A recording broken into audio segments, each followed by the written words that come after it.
Bismillahirrahmanirrahim. Wabnu Adiyyin. Hadis riwayat dari Imam Ibnu Adi. An Abi Hurairah, dari sahabat Abu Hurairah radhiyallahu an, bahwasanya Rasulullah sallallahu alaihi wasallam bersabda, "Wa'tus sa'ila wa in jaa'a ala farasin." Wa'tu, berikanlah sedekah, as-sa'ila, kepada orang yang meminta-minta, wa in jaa'a, dan sekalipun datang itu orang yang meminta, ala farasin, duduk di atas kudanya. Bapak-bapak hadirin dan saudara-saudara, tentang keutamaan bersedekah. Kita diperintahkan untuk bersedekah sebab al-yadul ulya khairun minal yadis sufla. Tangan di atas lebih baik daripada tangan di bawah. Siapapun dia yang datang meminta kepada kita, apakah dia posisinya memang sebagai orang fakir miskin, atau posisi dia orang yang mampu, bahkan posisi dia itu menggunakan kendaraan yang lebih bagus dari kita, maka Rasulullah mengajarkan kepada kita tetap saja al-yadul ulya khairun minal yadis sufla. Jadi sekalipun dia datang kepada kita dengan kendaraan, kalau dia meminta, maka sebaiknya dikasih.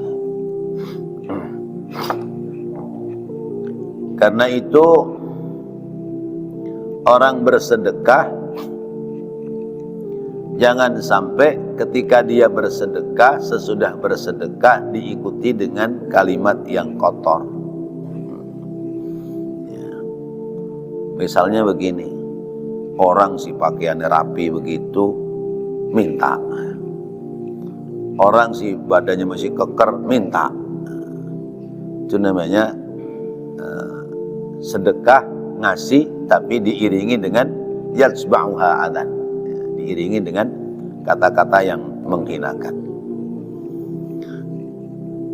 Kata Allah, qaulun ma'rufun wa maghfiratun khairun.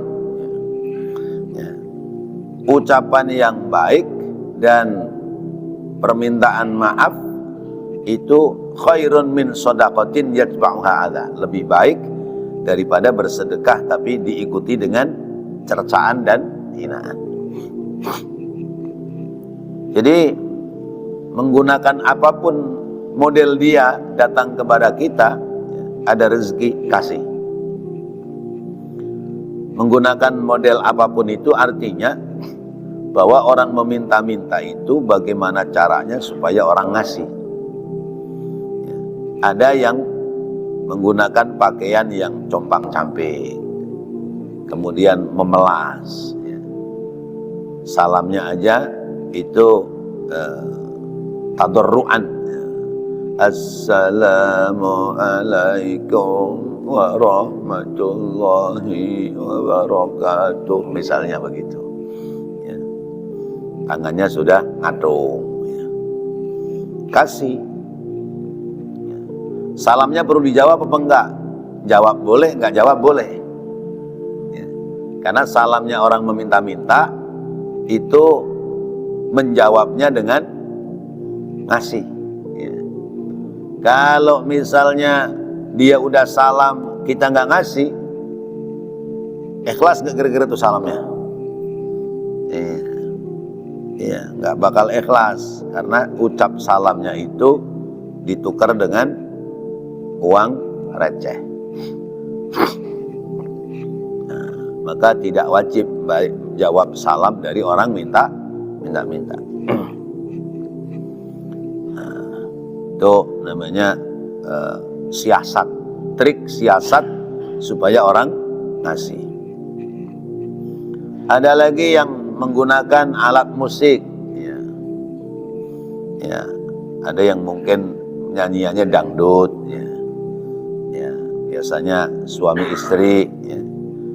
Suaminya bawa kecrekan, istrinya yang nyanyi, ya. Sambil gendong anak, terus bawa sound system. Nah, ada begitu. Nah, itu trik sesungguhnya. Itu minta, ya, ya. Ya, bahasanya sih saya jual jasa nyanyi itu. Tapi kalau mau jujur, siapa yang mau bayar kalau model nyanyinya sambil lari-lari? Ya. Orang nyanyi ya berhenti sampai rapi satu lagu. Ini kan nyanyinya sambil jalan, sambil lari-lari. Ya. Nah, itu kedua. Ada lagi yang memintanya dengan ya alat musik band, ya, ya band itu apa musik-musik lain. Belakangan ada yang menggunakan alat hadroh, ya, 3 orang 4 orang itu ya bunyikan hadroh sambil jalan, yang di depan buka peci begini, ya ada. Nah, buka peci terus begini. Ya. Nah itu apa? Kalau nggak soal namanya, minta. Ya, itu termasuk minta. Ada yang menggunakan alat, yaitu topeng, apa namanya, patung, ondel-ondel. Ya. Nah itu juga soal. Jadi ini trik supaya orang mau ngasih. Ya, pakai atribut cara apa?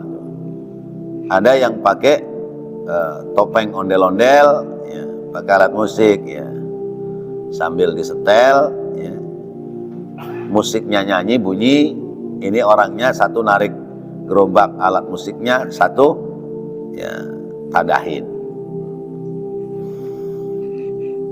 Ada lagi yang pakai binatang, apa itu? Topeng monyet.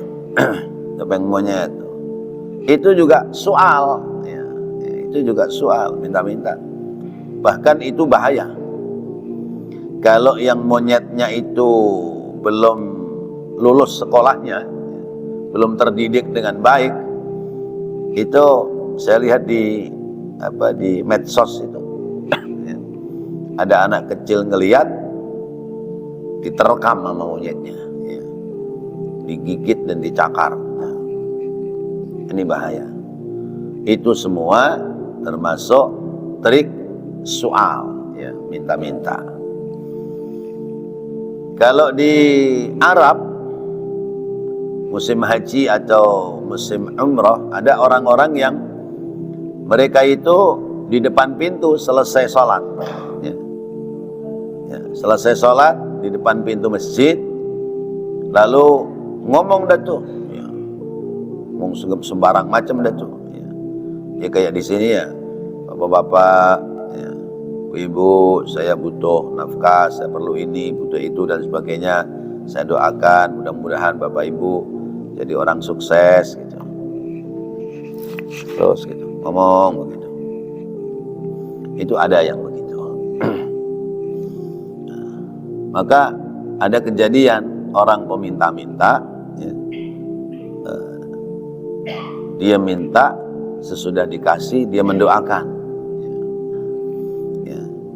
Ternyata yang dimintain Pak Camat, ya, yang ngasih Pak Camat, mendoakannya, terima kasih Bapak, mudah-mudahan Bapak cepet-cepet diangkat jadi Pak Lurah. Udah jadi camat didoain suruh jadi lurah. Nah itu kalaupun berdoa ya nggak ikhlas doanya, karena semua itu ditukar dengan sesuatu. Sehingga siapapun yang datang sekalipun ala farosin, ya, kalau dulu farosin, kalau sekarang ferosa. Ya, farosin kuda, ferosa kuda kakinya 4, ya, roda 4. Sekalipun orang itu datang dengan kendaraan, kalau dia minta, maka tugas kita adalah ngasih. Lalu apa boleh orang sedekah kepada orang kaya? Qala Syekhul Islam Zakaria Al-Ansari fi Syarhil Bahjah, kata Imam Zakaria dalam kitab namanya Al-Bahjah, tahillus sadaqah li ghaniyyin wa kafirin.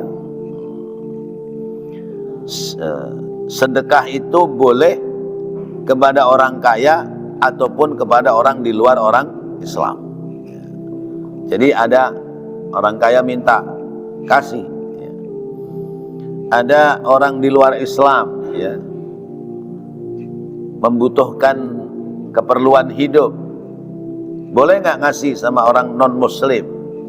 Ya, misalnya kita punya tetangga kita non Muslim, keadaannya susah, melarat, boleh nggak kita ngasih? Boleh.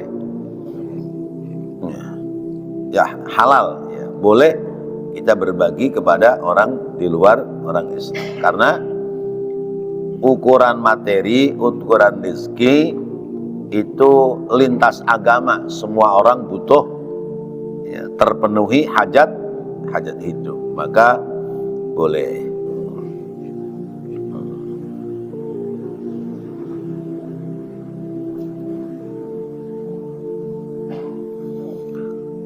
Qala al-Mawardi, berkata Imam al-Mawardi, in kana muhtajan lam yahrum, wa in kana ghaniyan bimalin aw bisun'atin faharamun,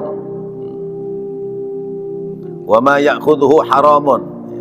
Kata Imam Mawardi, kalau orang itu memang butuh, ya, ada kebutuhan yang harus dipenuhi, maka boleh dia diberikan sedekah. Tapi kalau orang itu kaya, hartanya banyak, ya, bangunan rumahnya bagus, kontrakannya banyak, ya, faharamun wa ma ya'khudhuhu haramun, ya, kata Imam Mawardi, haram, ya, karena terbalik, mestinya dia yang berbagi, dia yang sedekah. Kalau ada orang kaya dia masih minta, itu tandanya orang bakhil, ya. Sudah ada masih minta. Di kantongnya sendiri ada rokok, temennya ngeluarin rokok, ngambil rokok temennya apa ngambil rokok di kantongnya? Biasanya nih, ya, temen datang, rokoknya udah dijatuhin tuh di meja, dia juga ngantongin rokok, ya. Yang dirokok punya temennya apa punya sendirinya? Kalau punya temennya, bakhil, ya, bakhil itu namanya, karena sendirinya bawa. Apalagi yang kemana-mana bawanya koreknya doang. Saben ketemu temen, lu bawa rokok nggak? Gua bawa koreknya nih. Nah, itu namanya kebangetan bakhilnya. Sementara kata Allah, فَأَمَّا مَنْ أَعْطَى وَاتَّقَى وَصَدَّقَ بِالْحُسْنَى فَسَنُيَسِّرُهُ لِلْيُسْرَى وَأَمَّا مَنْ بَخِلَ وَاسْتَغْنَى وَكَذَّبَ بِالْحُسْنَى فَسَنُيَسِّرُهُ لِلْعُسْرَى. Maka adapun orang yang a'ta wattaqa, senang berbagi dan senantiasa bertakwa kepada Allah, wa saddaqa bil husna, lalu membenarkan apa yang datang dari Allah, fasanu yassiruhu lil yusra, maka kami Allah akan memberinya jalan kepadanya, ya, jalan yang mudah, jalan-jalan kemudahan. Orang senang berbagi itu diberikan jalan kemudahan rizki.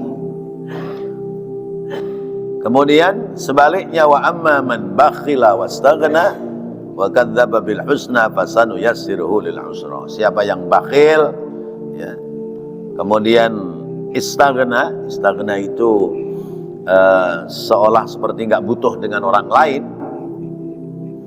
menganggap, ya, mengukur orang lain itu segala sesuatunya pakai duit, ya. Orang kalau udah ada duit mah apaan aja beres, selesai gitu. Sehingga menghargai orang juga dengan duit. wa kadzdzaba bil husna, mendustakan kebenaran yang datang dari Allah, fasanuyassiruhu lil usra, maka aku berikan dia jalan hidupnya kesulitan. Orang yang bakhil, orang yang sok kaya, itu hidupnya nanti akan mendapati kesulitan.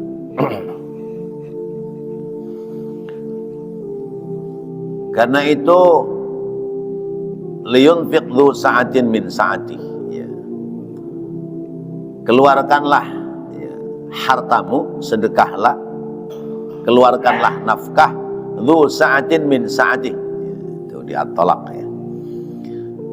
Sesuai dengan kemampuanmu, sesuai dengan kesiapanmu, ya. Orang sedekah itu sesuai dengan kesiapan, kemampuan masing-masing. Wa huwa an Jabir, dan dia, yakni hadis riwayat Imam Ibnu Adi, an Jabirin, dari sahabat Jabir bin Abdullah,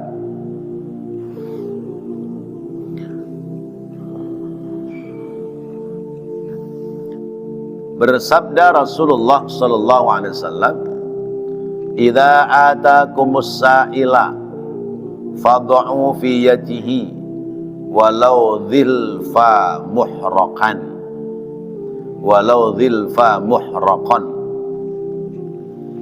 Idza atakum, apabila kamu mendatangi as-sa'ila, orang yang meminta-minta, fad'u, maka letakkanlah sedekahmu itu fi yadihi, di tangannya, walau dhilfan muhraqan, ya, sekalipun makna asalnya bakaran sate, bakaran dhilfan muhraqan itu tempat bakaran sate, ya, bakaran sate atau ikan bakar gitu, atau misalnya orang bakar kikil gitu. Maka dimaknai sekalipun orang itu telanjang kaki. Jadi memberi ada adabnya, memberi ada adab kesopanan. Jangan karena kita bertemu dengan orang meminta-minta, lalu orang itu dalam posisi sebut saja tidak bagus pakaiannya, atau dalam posisi yang kita kurang senang bertemu dengannya, jangan kemudian ngasih duitnya dilempar. Orang itu minta-minta, ya, cuman karena kondisinya lemah, ya, atau keadaannya tidak semangat lah untuk memberinya, lalu kemudian kita ambil duit kita lempar, itu nggak boleh.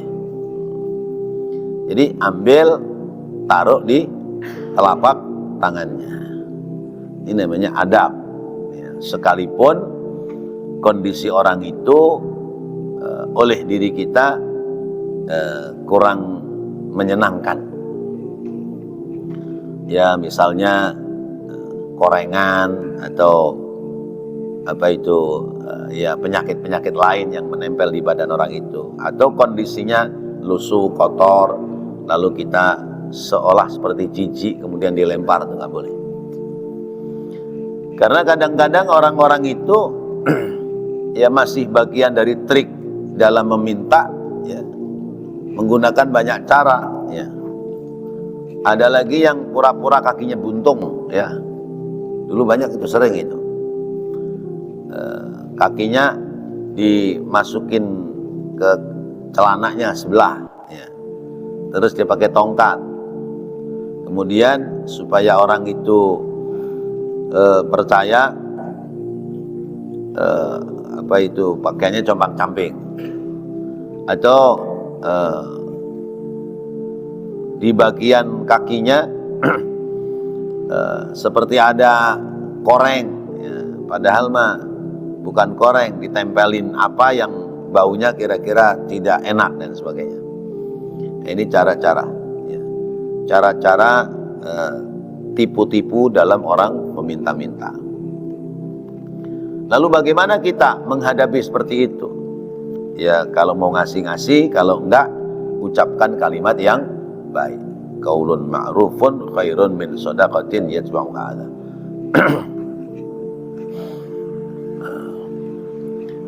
Nah, kalau misalnya ada itu yang naik mobil itu apa tuh namanya itu?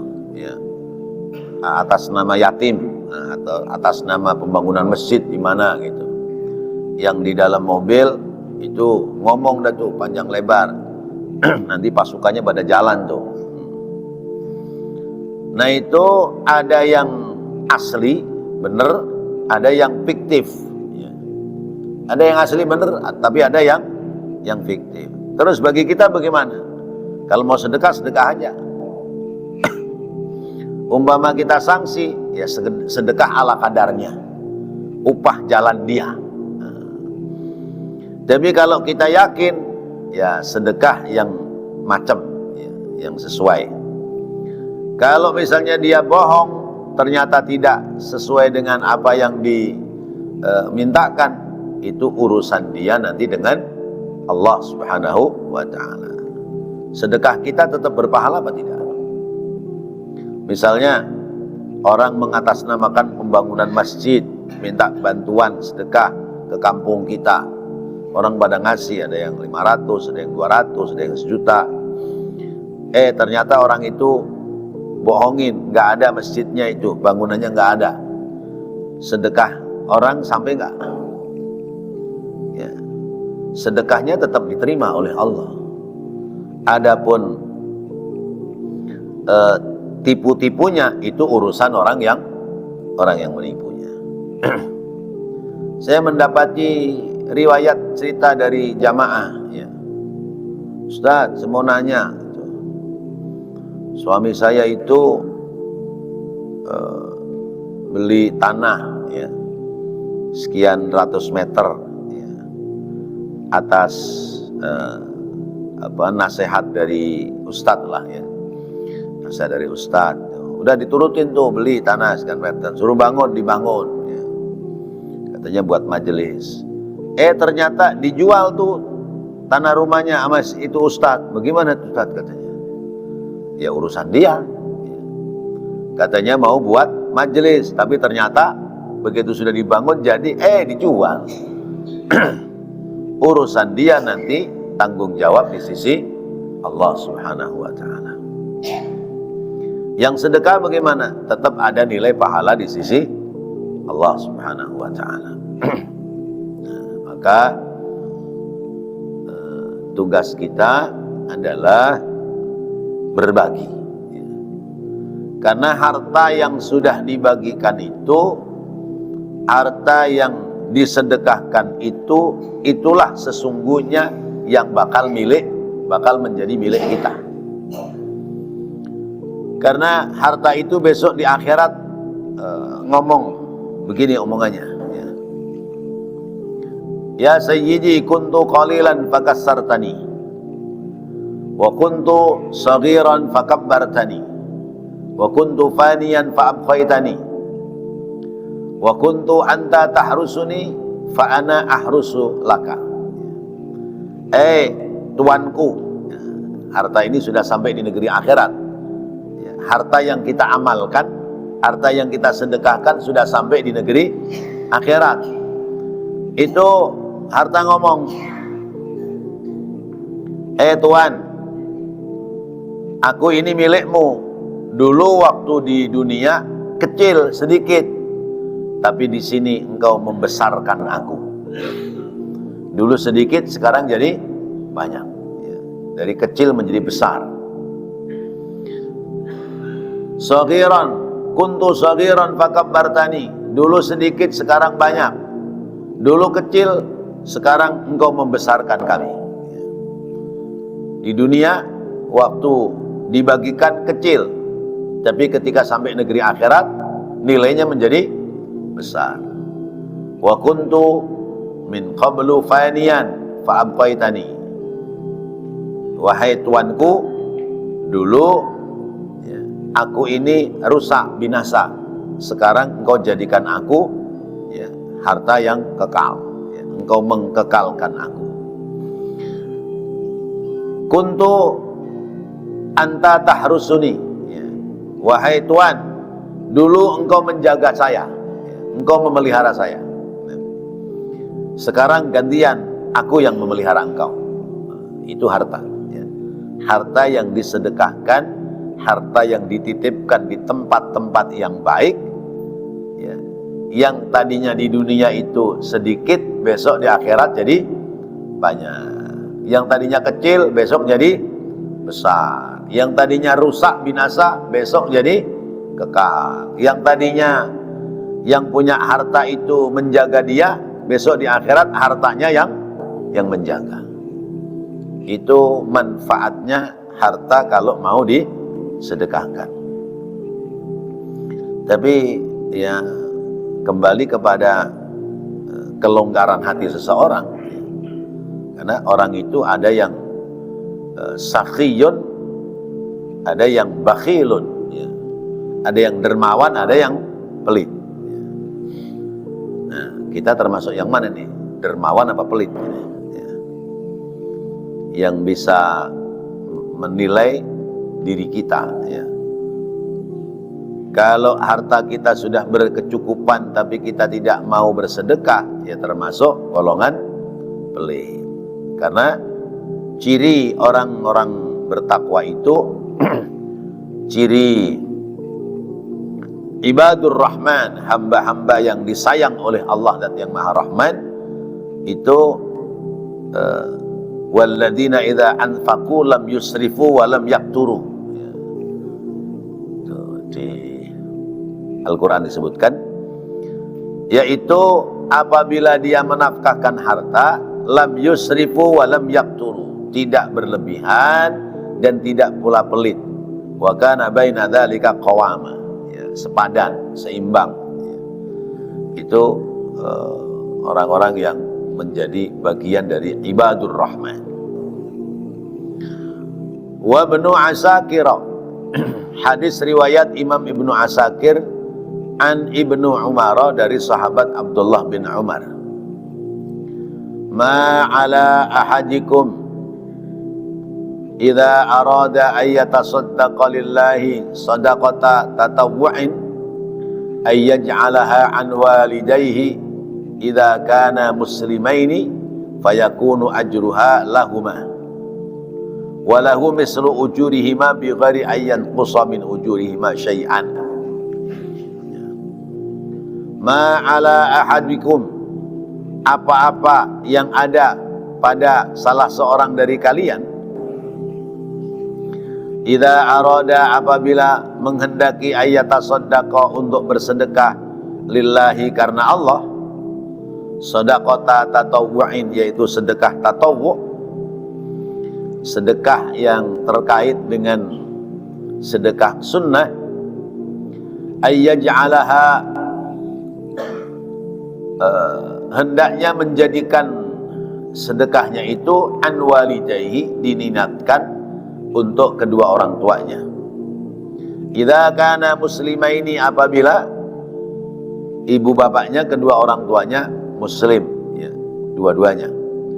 Fayakunu ajruha, maka adalah pahala pahala padanya, pahala sampai kepada orang yang bersedekah, lahuma ya, sampai pula pahala itu kepada kedua orang tua, walahu, dan baginya mislu ujurihima, mendapati pahala sama dengan pahala yang diterima oleh kedua orang tuanya, bi ghairi ayyan qusamin ujurihima syai'an, dengan tanpa dikurangi pahala dari keduanya sedikit pun.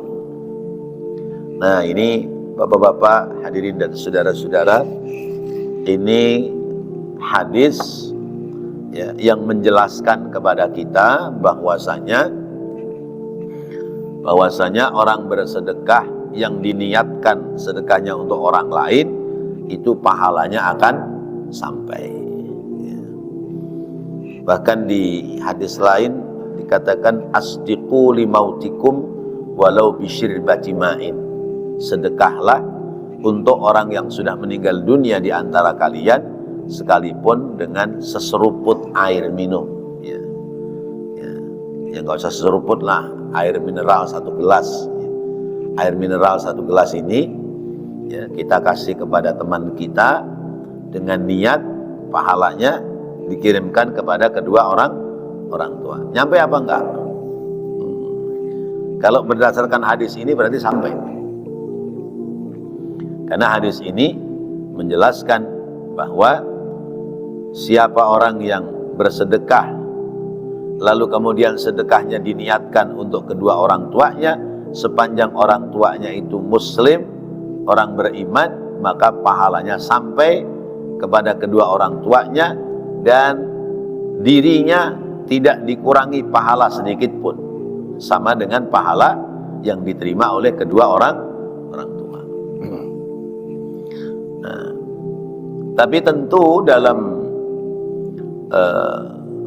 kehidupan kita di masyarakat ini masih ada orang-orang yang memiliki pemahaman bahwa sedekah atau sedekah untuk orang yang sudah meninggal dunia itu nggak sampai. Maka ada orang-orang yang ketika keluarganya meninggal dunia itu tidak mau bikin sedekahan karena percuma, nggak nyampe, ya, bikin capek doang. Gitu. Ada yang begitu. Bahkan belakangan gencar saya mendapati banyak pertanyaan dari beberapa jamaah tentang bacaan Fatihah itu kalau dikhususkan kepada orang yang sudah meninggal dunia sampai apa enggak? Nah, karena ada yang mengatakan bahwa orang baca Fatihah dikhususkan untuk orang yang sudah meninggal dunia sia-sia. Sia-sia katanya. Ya, karena tidak ada contoh dari Nabi. Alasannya seperti itu. Padahal banyak ya, keterangan dari Nabi maupun para sahabat ya, tentang mengirimkan nilai-nilai kebaikan kepada orang-orang yang sudah meninggal dunia. Kebaikan itu ya apa saja yang itu adalah satu kebaikan, yang kebaikan itu ada nilai pahala. Jadi misalnya, mari Bapak Ibu kita baca Ummul Quran surat Al-Fatihah. Ya. Semoga almarhum si Anu diampuni dosanya, ya, diterima amal ibadahnya, diluaskan di alam kuburnya. Al-Fatihah, boleh nggak begitu? Boleh aja. Ya. Urusan diterima atau tidak bukan urusan kita, itu urusan Allah. Tapi tugas kita adalah mendoakan kepada orang yang sudah meninggal dunia. Jadi mendoakan orang mati boleh nggak? Nggak boleh. Ya. Ya, mendoakan orang meninggal dunia nggak boleh. Ya, ya, saya doakan ya, mudah-mudahan kamu cepat meninggal dunia. Nggak boleh. Ya. Tapi mendoakan orang yang meninggal dunia boleh. Baca Fatihah boleh, baca Yasin boleh. Dari mana dasarnya? Ada dalam kitab Sahih Bukhari, ada pula dalam kitab Riyadhus Shalihin di awal-awal babnya tentang 3 orang, yang 3 orang ini mereka sedang berjalan dalam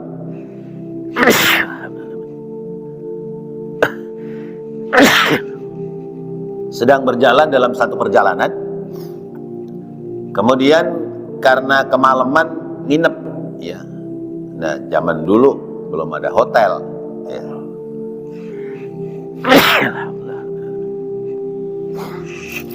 Jadi dalam perjalanan ketemu gua, akhirnya nginep di dalam gua. Begitu nginep di dalam gua, semalaman istirahat tidur, ternyata ada batu yang jatuh menutupi pintu gua. Akhirnya orang itu bertiga tidak bisa keluar dari dalam gua karena pintu guanya tertutup oleh batu. Pada ngobrol ini bertiga, loh gimana ini kita ya? Kita bisa mati kelaparan di sini nih. Ini batu segini gedenya, kita bertiga dorong nggak bakal kuat. Ya, lalu punya rembukan. Ya. Kemudian, udah sekarang gini dah. Ya. Kita kan pernah pada berbuat baik. Kita minta aja sama Allah. Ya. Lewat kebaikan yang pernah kita perbuat. Ya udah kamu duluan coba mohon kepada Allah kebaikan apa yang sudah pernah kamu perbuat. Orang pertama berdoa, ya Allah, ya Rabb, ya singkirkan ya batu yang menutupi lubang pintu ini. Ya. Aku bermohon kepadamu ya Allah dengan kebaikan yang pernah aku perbuat. Apa bentuk kebaikannya? Yaitu saya senantiasa birrul walidain, senantiasa berbakti kepada kedua orang tua. Setiap malam sebelum tidur saya selalu membuatkan susu untuk kedua orang tua. Sekali waktu saya pulang kerja kemalaman, saya dapati kedua orang tua sudah tidur. Tapi tetap saya buatkan susu 2 gelas, saya taruh di meja, tidak boleh siapapun menyentuhnya. Saya jaga sepanjang malam menunggu kalau kedua orang tua saya bangun, saya akan serahkan. Ya Allah, kalau ini sebuah kebaikan, maka aku mohon kepadamu ya Allah, ya, supaya engkau menggeser ini batu. Itu batu bergerak. Yang tadinya rapet, akhirnya tangannya bisa keluar, ya, bisa manggil-manggil orang yang di luar, kira-kira begitu. Tapi belum bisa keluar. Akhirnya orang kedua berdoa, ya Allah, saya mohon kepadamu lewat kebaikan yang pernah saya berbuat. Apa kebaikannya? Saya punya keponakan jauh, seorang perempuan. Sekali waktu datang untuk meminjam uang buat kebutuhan membayar berobat ibunya. Lalu aku bersedia memberinya, tetapi dengan syarat dia mau tidur denganku. Mula-mula anak perempuan itu menolak, tapi karena terdesak oleh kebutuhan, maka dia mengambil uang, lalu saya ajak ke kamar. Tapi begitu saya sudah melipatkan kedua lututku, lalu anak perempuan itu mengatakan, ittaqillah, takutlah kamu kepada Allah. Kemudian saya loncat. Saya tidak jadi menodai ini anak perempuan, tapi saya tetap memberikan uang kepada anak perempuan untuk kebutuhan ibunya yang sedang sakit.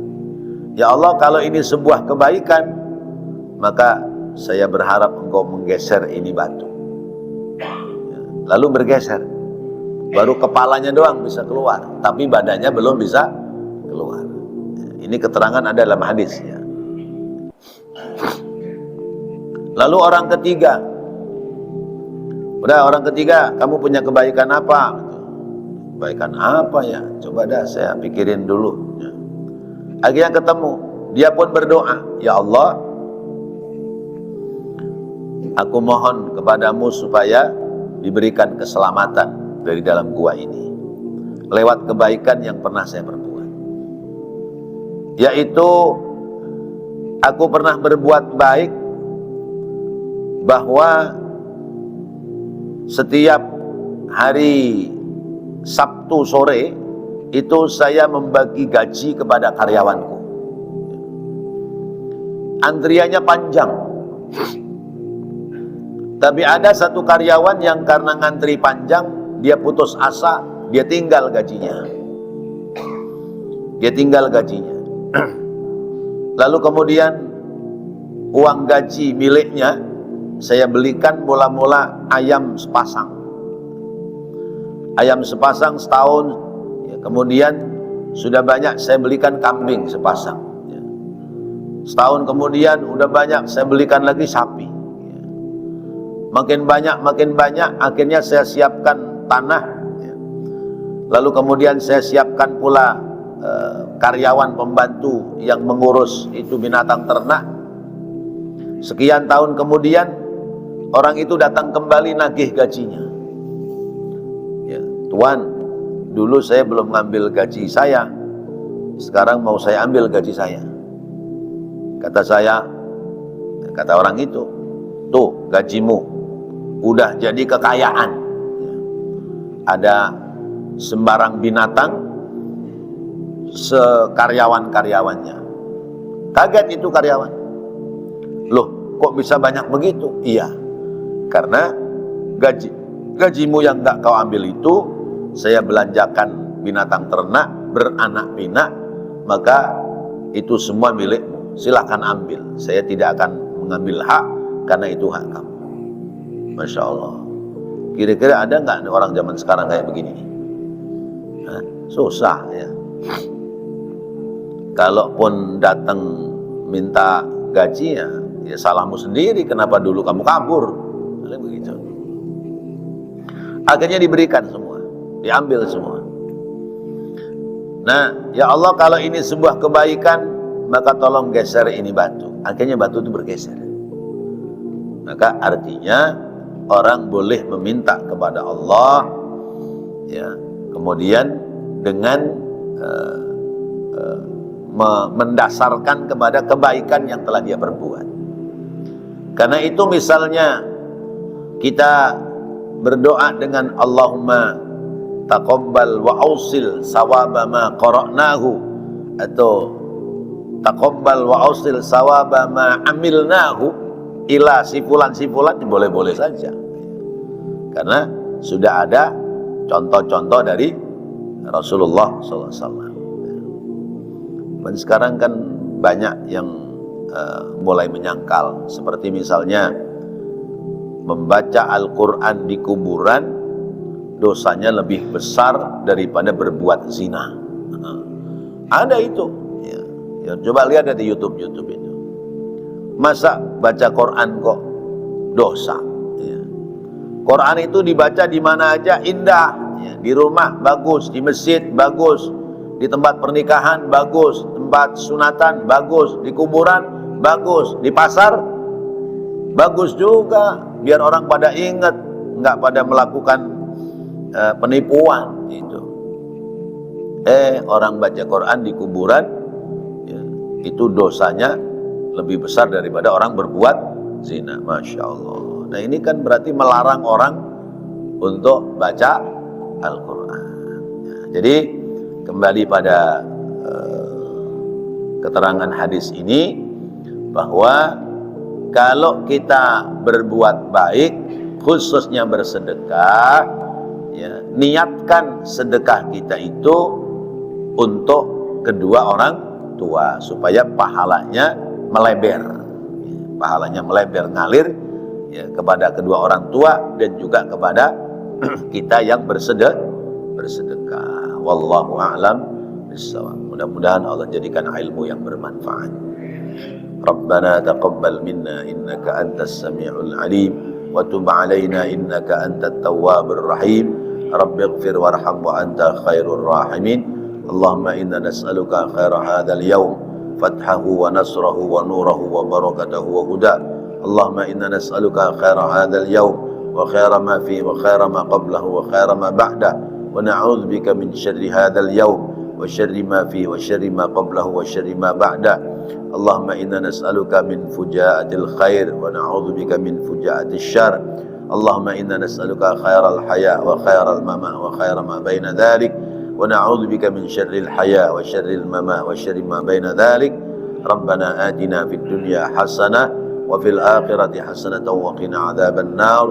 Wa sallallahu ala sayyidina Muhammad wa ala alihi wa sahbihi wa sallam. Walhamdulillahi rabbil alamin. Wassalamualaikum warahmatullahi wabarakatuh.